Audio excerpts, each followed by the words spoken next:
Hello. Today is Wednesday of the second week of Advent, and we're continuing the story of Bartholomew's Passage. We have the two Advent candles lit, and today's chapter is called Soldier's Surprise. The soldier started to run, and Bartholomew thought that surely running was better than sitting and being caught. He was just about to jump up when the soldier turned fully in their direction and saw them. And then he smiled. "I was wondering if I'd find you here," Cornelius whispered. Nathan collapsed against the wall of the tunnel, and Bartholomew was just about wet his tunic. "I'm glad to see it is you, my friend," Nathan gasped. "May Jehovah bless you with a long and prosperous life." Cornelius considered this for a moment. "I'm still not sure about your God," he said finally, "but I'm beginning to think he is more powerful than my commanders. I did not ask to be assigned to search the house of Timothy, nor did I ask to be sent to the top of this aqueduct. It would seem your God is watching out for you." "As he has for many years, Cornelius." The boy soldier sighed a deep sigh. "Perhaps we can speak of this again some day," he said. "As soon as it is safe for me to return here," Nathan answered. Cornelius smiled again, which looked very strange for a Roman soldier, Bartholomew thought. "Go now," he said, "and may the gods, that is, may Jehovah be with you." Nathan waved and turned, and Bartholomew followed. But then the boy stopped and turned back. He stared at the Roman for several seconds, then in a loud whisper said simply, "Thank you." Cornelius nodded, and then Bartholomew turned away and followed Nathan quickly up the aqueduct. The canal was like a road for him, a road that led away from Caesarea and the horrors of slavery and the life he once knew. Where the road would lead, he did not know. But as he followed Nathan up sun-warmed bricks, he knew that Jehovah was indeed watching over him. Nathan and Bartholomew hurried up the canal formed by the aqueduct. The walls were too high for Bartholomew to see over, but he knew they were running parallel to the road and about 20 feet above it. They had to get far beyond the last checkpoint on the road, he knew, before the Roman engineers finished their repairs up in the mountains and once again released the water. "Quickly, boy," panted Nathan. "We have far to go." Bartholomew was pretty sure he could run farther and longer than his older friend, and he wasn't even yet breathing hard. But he decided not to say anything. He had learned long ago to honor his elders in all things. That is, unless they planned to chop off his hands. As he ran, thoughts of Cornelius filled Bartholomew's head. He was all confused now and didn't know what to think. He had just figured that all Romans were evil demons in the sight of God.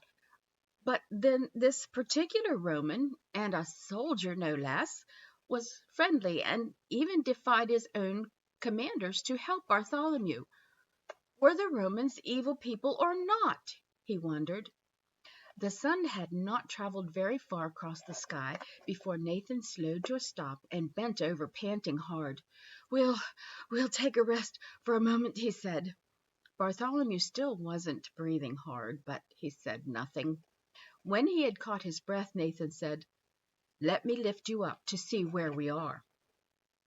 Bartholomew wasn't sure he wanted to take a chance on being seen, but again he said nothing. Nathan lifted the boy to where he could just peek over the edge of the top of the aqueduct. Below them he saw the road, and just to his right, about 20 paces away, a Roman checkpoint. The guards were stopping all the people coming out of Caesarea and searching all the carts. One soldier stopped for a moment to wipe the sweat from his forehead and looked straight at Bartholomew. The boy ducked, but was none too sure that he hadn't been seen. Without warning, he dropped to the floor of the canal, knocking Nathan down. "Romans!" he gasped. "A checkpoint!" Nathan looked glum, but stood and gathered his bags. "We'd better hurry," he whispered. Stepping as softly as they could, the two continued on up the aqueduct, leaving the checkpoint behind. When they had traveled what Bartholomew thought must be halfway across Palestine, Nathan stopped. "What is it?" Bartholomew asked. Nathan held up his hand for silence. Finally he said, "That roaring sound," Bartholomew nodded. "Isn't it just a waterfall?" Nathan looked at the boy with a crooked smile.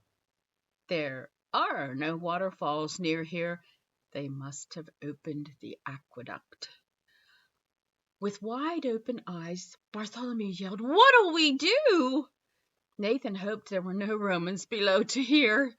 "It's time to leave our private road," he answered, and with that he lifted Bartholomew to the wall of the canal on the opposite side from the road.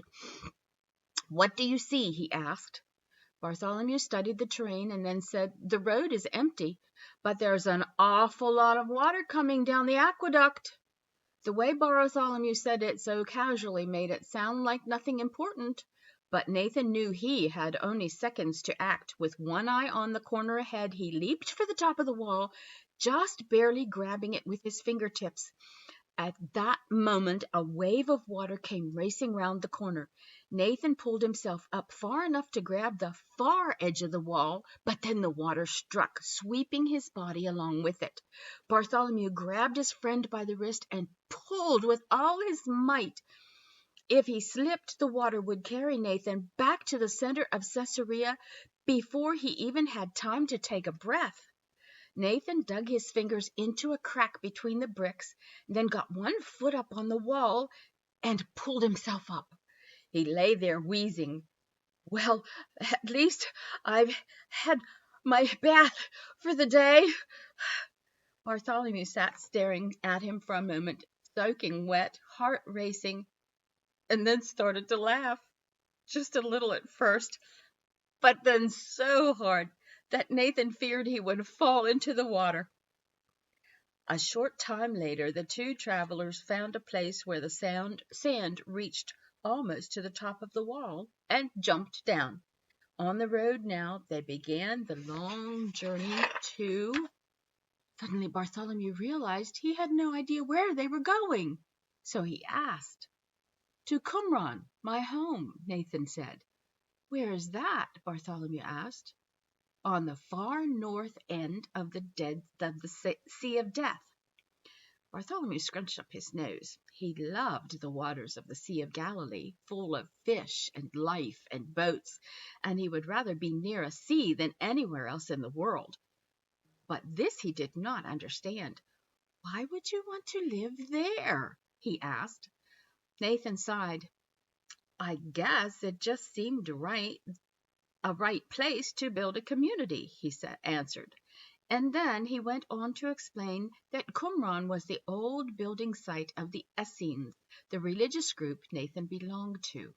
It had been destroyed by an earthquake many years before and had lain in ruins since. When we decided to rebuild our community, it seemed natural to rebuild our village as well, Nathan concluded. "But why in the middle of the desert? Why not in Galilee where it's green and there are trees and fish and water that is not dead?" Nathan sighed again. "Perhaps to remind us that we are all in a spiritual desert of death until the Messiah comes."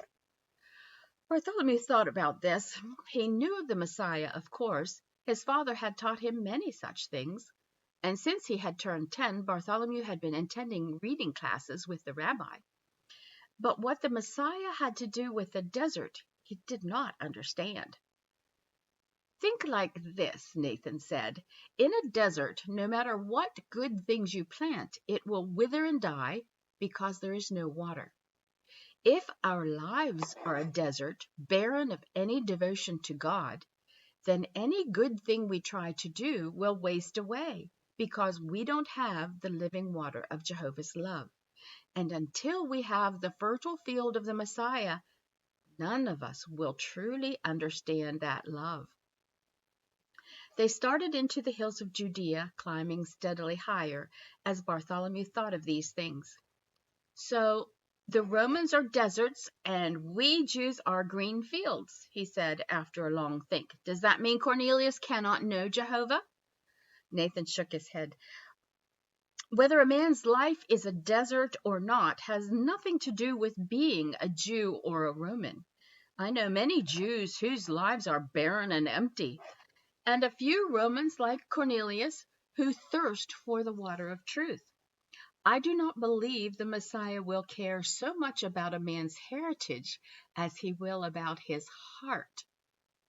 They were just cresting a hill, one of hundreds of hills of the mountains of desert, and Bartholomew asked, "When the Messiah comes, will he kill all the Romans or just the bad ones?" Nathan started to answer, then suddenly stopped walking, grabbed Bartholomew under his arms, and dove for the side of the road behind a huge boulder. Bartholomew yelped in shock, and Nathan covered his mouth. "Quiet, my friend," he said. "A caravan approaches. Friend or foe, I do not know." Slowly Nathan lifted himself to where he could look over the top of the boulder.